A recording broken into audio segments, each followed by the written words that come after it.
Good afternoon, everybody. This is Fago Franklin III Media. I am joined by former Jacksonville Jaguars field goal kicker Mike Hollis. How you doing today, buddy? I'm good. How you doing? I can't complain. But before we get into your sports journey, can you give my viewers some words of encouragement for today? Oh man, just strive for your best. Be passionate about life in general, and just move forward. There's no reason to go backwards. Got to be better than yesterday, and just strive for perfection and that passion. Just let it go. Again, you got to dumb things down. Just let things flow and have a good time with stuff. Amen to that. Thank you for those words of encouragement. So, how have you been adapting since this pandemic has started? I'm in Florida, so it's not nearly as bad, you would think, but it is scary. First off, when it first came out, we didn't know what it was, and we're learning things as we go. I honestly, and again, I'm a little on the stubborn side when it comes to this kind of stuff. It seems to me that there's a lot more fear that needs to be with this. But again, I'm not taking it lightly. It's definitely a serious thing, and got to make sure that we're taking care of people and ourselves as well. So, just hopefully we'll get through this and treat it like, something in the past, and move forward and learn from it. Amen to that. So we're about to get into the holiday season right now. I mean, we got Christmas and the New Year's. What are some of your favorite holiday traditions that you and your family had growing up?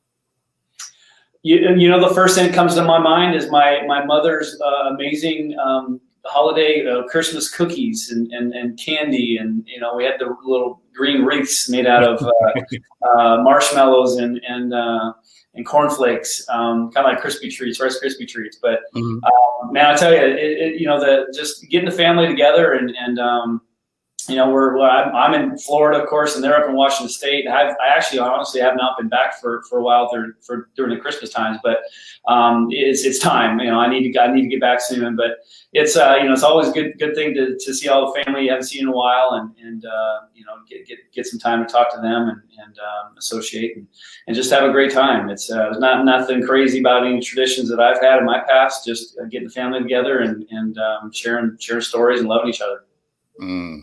So I know that you were a kicker in the NFL. What actually inspired you to become a kicker first and foremost? Wow, how much time we have? We have a lot. I played soccer as a kid, and I wasn't always the fastest, most athletic guy in the field, but I always kind of tended to have a little bit of the stronger leg, so I would be, I would take the penalty shots in most cases if it was just a penalty shot. Now overtime stuff we'd have multiple guys, but I always had kind of a strong leg. But I just as a small kid, I was very, very small as a kid, and I still am as an adult, but I still think I'm a kid. But I'm 5'7", 180 pounds nowadays, but even back then when I was just messing around as a kid, kicking was something I didn't feel like would be too scary for me to play as far as getting killed. Those guys are big and strong and fast, and I was just trying to find a position because I love playing football. Out the neighbor kids, we're clearly not in pads, so we're not killing each other, but we do lay some licks eventually here and there. But just having the experience of playing in the neighborhood with the kids around, all our friends and so forth. But having that experience playing football there, led me to actually the actual game and organized football. But I knew that I was pretty small and I didn't want to get killed, so I kind of stuck with kicking. And I slowly developed a passion and a love for it. And it was very challenging. To get all the stuff down and make the kicks and then once you start you figure out you're a good kicker and you can athletically kick a ball pretty well, that athletic ability doesn't last your whole lifetime clearly, so you have to kind of adjust and early on, if you understand proper form and technique with whatever athletic ability you had, which I didn't have a lot. I mean, it's kind of athletic in middle school and high school, but getting in the NFL as I did, I don't attribute that to my athletic ability, my size, or my strength. It's clearly the opposite. I'm not real big. I'm not real strong. I'm not freakishly athletic. So my technique was really what got me there. So I just found a passion for kicking, the challenge of making kicks, but that solely changed into the challenge of doing good form. Once I understood the form and technique, that I would focus on that and make that the priority. And then guess what happens? The kicks actually happen. They make, they make themselves, and the form was really what did it. So it's a little bit of a backwards mindset, but that was a very, to openly answer your question, I just found a great passion about it, and just love doing it on a daily basis all the time. Mm-hmm. So you went undrafted. What was that feeling like, being undrafted and then to finally get that opportunity within a pro team? Well, I went to junior college for 2 years, and then I went to University of Idaho. So even at the University of Idaho, we were 1AA, and I knew my field goal stats weren't the greatest. I had a pretty strong leg, and I was kicking off pretty well. But, you don't get a lot of recognition or notoriety in 1AA. Even though scouts and coaches are very smart at what they do, they're going to games. And fortunately, I had other players on my team that were getting looks from scouts, and these guys from the NFL would come watch these games. And so, I knew I wasn't going to get drafted just because I was kind of an average, field goal kicker. I was decent with kickoffs, and coming from a 1AA school, I knew I wasn't going to draft. So I wasn't heartbroken at all. I knew that was going to happen. So it was just a matter of time for me to get better at my kicking, and just kind of it forced me to work harder is really what it did. So. I continued to work, and I've had a coach, a lifeline coach for a long time. But he's Jim Gaetano is the guy's name, and he's the one that taught me everything about kicking. And growing up, it was awesome to have that ability to have someone to teach you the proper fundamentals and technique for the kicking form. And then now he's my head guru really at the Pro Form Kicking, where we coach on a daily basis. So. It was awesome to have him doing a lot of recruiting for me as well. He was an NFL kicker as well. Got into one training camp, but he tried out for a long time and got to know a lot of the scouts and coaches during those 10 years of trying out. But he was able to talk to some coaches, and we kind of, between my agent that I had at the time and Jim, we kind of double teamed these organizations, and finally got in. My first team was with the Chargers in 1994, and it was a great experience for me, learning a lot of the stuff from John Carney, and just kind of learning a little about the NFL, and just I was like a kid in a candy store there. I could tell you that, but. John was a great kicker, and I knew I wasn't going to make the team because he had 4 or 5 years prior to that with the Chargers, and he was very, very good. So I knew I was just a camp leg, and it was a great experience for me to go through there, and that led me to Jacksonville. So what does it mean to you that football molded you into the person that you are today? I think football is very demanding, especially kicking, of course. There's a very, very high level of work and ethics and just morals, and you really have to focus. And there's a high level of expectations, not only within yourself but within the coaches, about you. Kicking at the highest level of football in the world really is what the NFL is. Requires a lot of attention to detail and a lot of work, and I think that's made me the way I am now. I'm more of an entrepreneur. I kind of do a lot of variety of different things, but I found joy in playing football, and I didn't want to I don't want to live my life in this situation, because you hear stories, and I've heard stories of a lot of people in my life personally that I know, and more so with friends and associates that have said stories about how they their father or whoever had just retired from a long career in some corporate office, and a year or two later he's sick and not doing well, or unfortunately passed away. So I don't want to live my life in an office. I want to be active, and that's kind of my mindset, and that's really where I'm coaching clearly, and was just out there for a couple hours this morning coaching. It was like 53 degrees here in Jacksonville, so it's a little cold. But just kicking in general, I think overall, especially at the NFL level, it teaches you, a lot of accountability and respect for the game itself, and respect for your teammates and your opponents too. So those are all great life lessons. And I tell you what, a guy like Tom Coughlin, people might have their own opinions about Tom. And I, to be honest with you, I did back in the day when I was playing. Young guy, what's this guy? Why is he my socks aren't pulled up high enough, or whatever the case may be. And back then you kind of wondered, scratch your head, and now you look back and think, wow, I get it now. And the thing is, he didn't really have to say anything about any reasons why he had those rules, but it was just a kind of a silent, professional way of making us realize, what life's all about and what you want to be a part of. And I guess that goes back to that passion. I found a passion with kicking and football, and now now I'm not playing.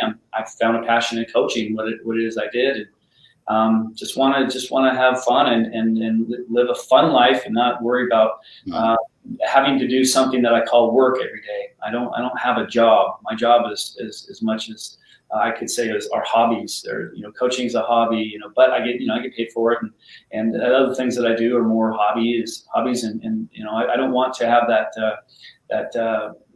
mentality where I'm stuck in an office all the time. And I really want to be active with what I'm doing. And that's where I go with that. So how did you handle pressure games when you had to go out there and kick a game-winning field goal? How was that pressure on you? It is a lot of pressure. Kicking is both mentally and physically challenging, and especially in the NFL because of the high level of expectations, really. But that game-winning kick, I was a little different. I didn't really feel the need for any sort of, sports psychologist or anybody to try to get into my head to teach me anything about, how to deal with that kind of stuff mentally. My mental strength in kicking came with my trust in my form and my technique. So ultimately, if you've gotten so good at your technique and your form, there's really no reason to worry about what's about to happen. And that's another life lesson too, is like I get on people all the time about, you got to stop worrying about stuff. And if you look back at the things you worried about yesterday or the day before or a year ago, you look back, how many of those things that you were worried about actually happened, More times than not, they don't actually happen. So worrying about it makes it even worse, and it's not good for your health either. So just kind of dumbing it down, and that's really where I'm going with this, is just making it seem like a very simple process so that you don't add any more pressure to yourself. There's already a lot of pressure to begin with, and you got that game in the kick. You can't put more pressure on yourself. So that's when you have to, put less pressure on yourself. And that's where hence the dumb it down part comes in, where you have to simplify the process and trust the process too. That's probably the most important there is the trust in the process. But, specifically when it comes to the game-winning kick, I have to trick my mind into thinking it's the first kick of the game. Every kick is important, and it just happens to be the kick that I'm doing right now at this moment will change the outcome of the game. But if you really look at it in detail, the kick I did, 3.5 quarters, almost 4 quarters ago, the first kick of the game, that was a very important point too, because that put us in the position we're in right now. So every kick is identically important. And again, if you worry about the consequence, if you worry about the result before you actually do what it is that makes that result happen, you'll add more pressure to yourself, and a lot of times you'll second guess yourself in a way that you'll try harder to do what it is you're trying to do instead of just trying the same. I've told kids this too: don't do anything more on game day than you have to do in practice that you've done a million times in your life. You're out there kicking a ball in practice. It doesn't really matter. There's no referees, there's no fans, there's no score. It's not really a game, but it matters to an extent. But you have to treat that game day just like practice, in the sense that it doesn't matter. And that's going back to the whole trusting in your form and technique. People say, well, how did you deal with it mentally? I said, well, I didn't really care where the ball went. Wait, what do you mean you didn't care where the ball went? I really didn't care. I had my focus and my priority was in my technique and making sure that was solid, rather than actually trying to kick the ball. Because then when I'm trying to kick and steer and make the ball, that's what I do. Is I athletically try to steer it, and I'll do things that my brain wants to do athletically and naturally, and within the common sense realm of kicking in the world. Which is a lot of bad things that we don't teach. I'm going to go back and revert back to that steering process where I'm trying to make the kick. That's why you see guys that play real well, maybe outdoors. We've experienced it too, firsthand, where we've had athletes that kick really well. They get the form down. They're kicking really well. We're outside. We're kicking field goals, making everything. We got in this one specific example. I got one kid into an arena team here in Jacksonville, and his form changed. He changed. His form changed. Because the goalposts are more narrow, and now it counts. Now he's got to make them, and he did not kick anywhere like he was kicking when he was kicking with us, which was great. Outside, there's no worry about making or missing, and you got wider goalposts.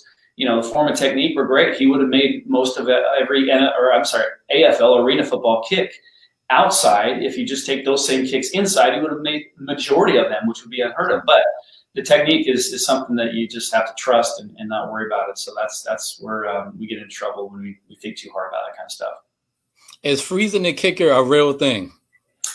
It is to an extent. I think it just what it does is it's a hiccup. It's kind of an interference of the normal routine.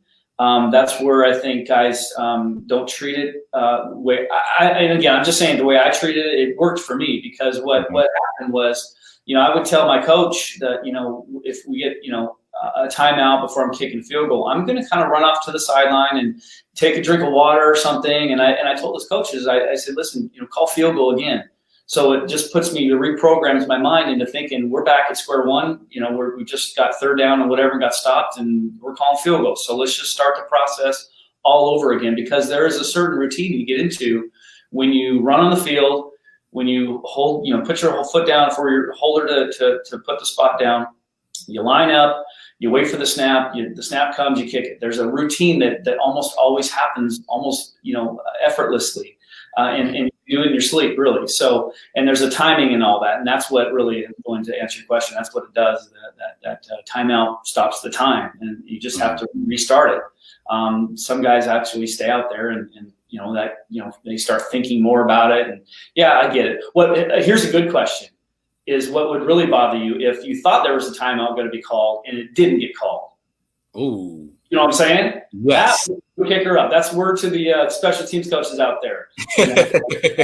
Don't call that timeout, and the head coaches really don't call that timeout when that team you've got 2 or 3 timeouts left or whatever, and you're lined up for the game winner. Don't call timeout, because that kicker's gonna be like, crap, there's no timeout, and it's gonna throw them off. It happened to me. So tell my viewers a little bit about your kicking academy. We're here in Jacksonville, Florida, and we've been doing it for, I guess, almost 14 years now.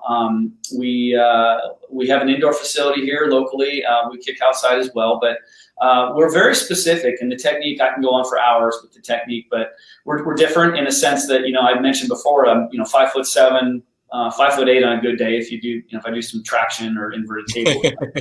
Probably 5'8", but 5'8", 180 pounds, but that's what I played at when I was playing in the NFL. And so those two things, plus I'm not the greatest athlete. I was just a little bit above average as an athlete growing up. So the stuff that I did with my technique allows me to use 100% of me into the kick, where most guys, and like I mentioned before about common sense, most guys using their common sense mentality about kicking, because when you're field goal kicking nowadays, you're not toe punching anymore, but you're off to the side. So when guys are kicking field goals, you're kicking off, they tend to do a lot of lateral motion because the brain says, well, I'm off to the left, and the target I'm trying to kick the ball is over to the left, as a right foot kicker, clearly. That my brain says I've got to do something left to make the ball go left, and I don't want to do that.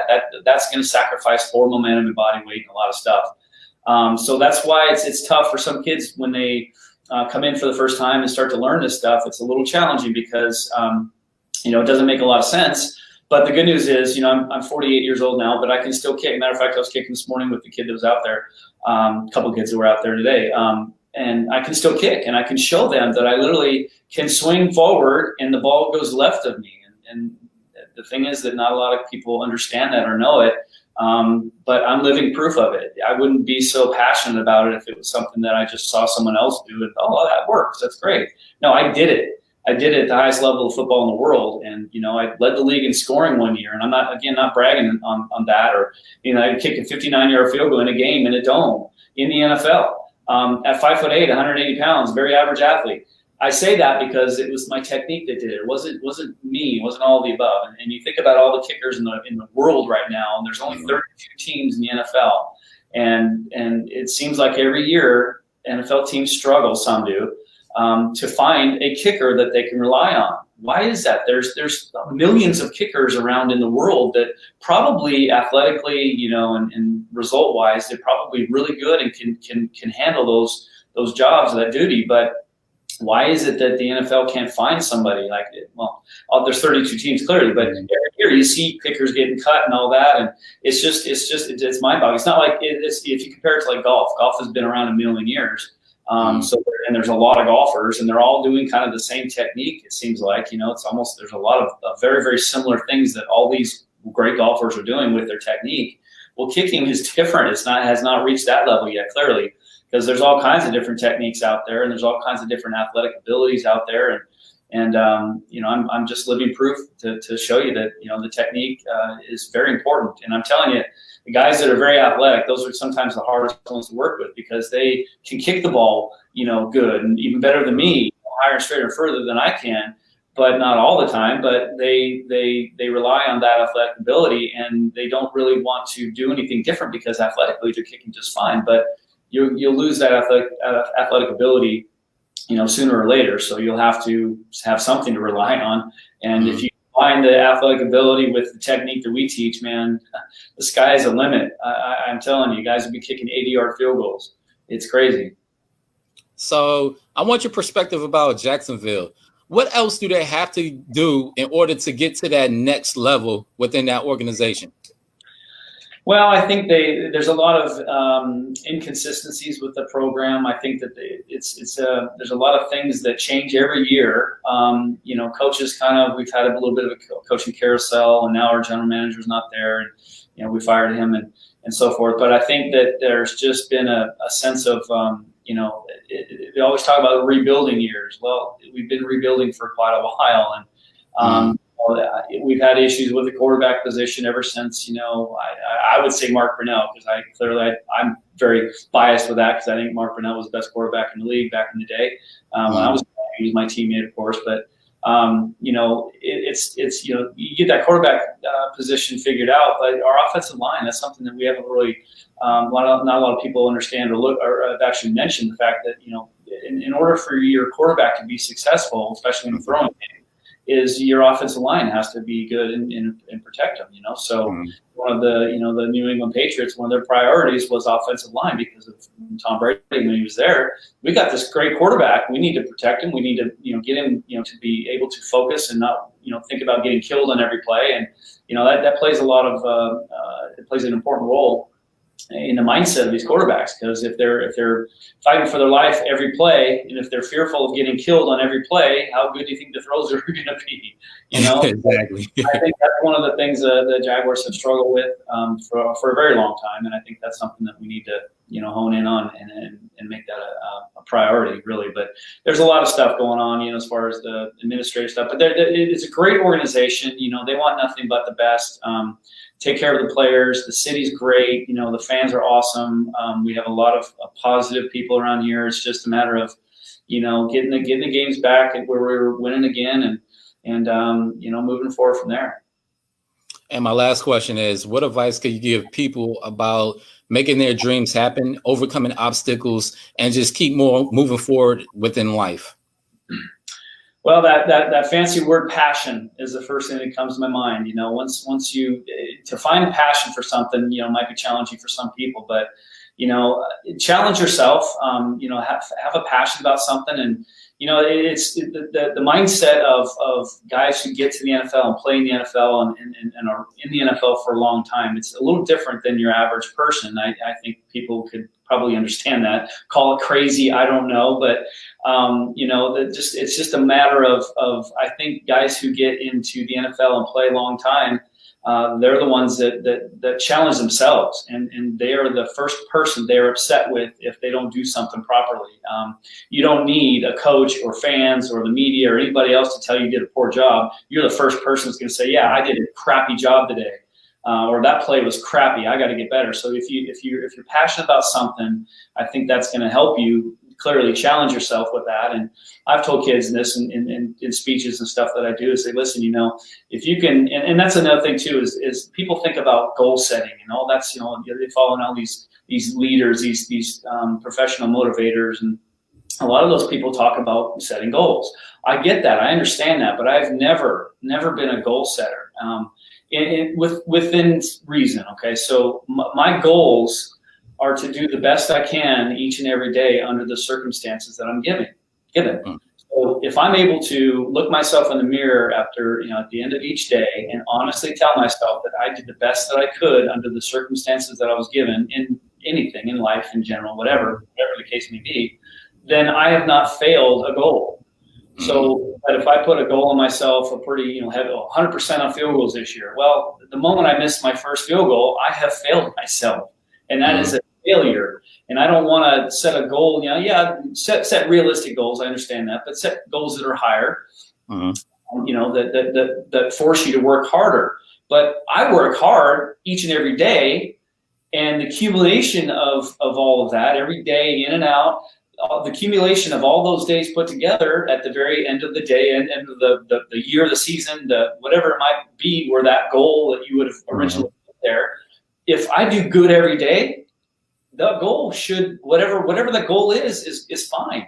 I've succeeded because I've honestly said that I've done the best I can every day, each and every day under the circumstance that I've been given. So that's the biggest piece of advice that for me, the work for me, and it still does to this day, is if I feel like and there's been many days where I could have done better today. So I failed, whatever that might be. But the goal here is to enjoy life and have joy and satisfaction in doing well for yourself. You're going to be the first one that will be happy for your success, as long as everyone else is happy and you've done your job and you've contributed and all that.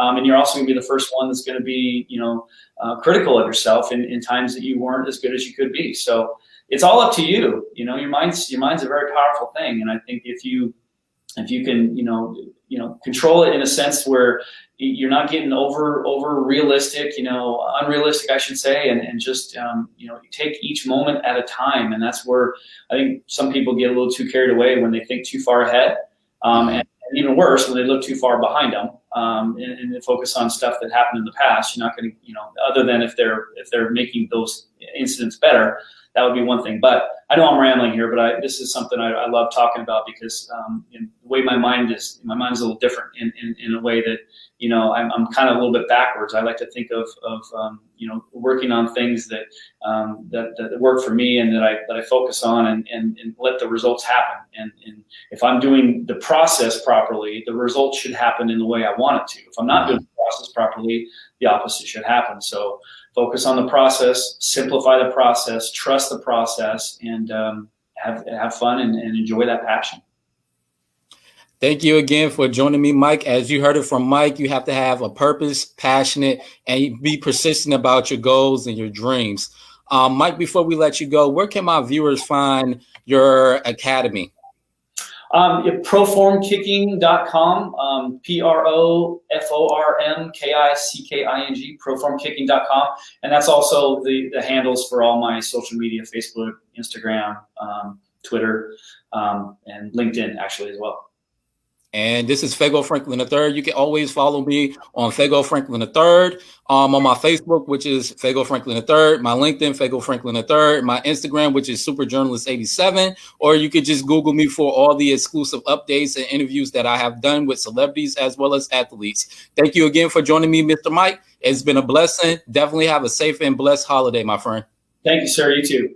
Yes, sir. Have a blessed one. Thank you. Yes, sir.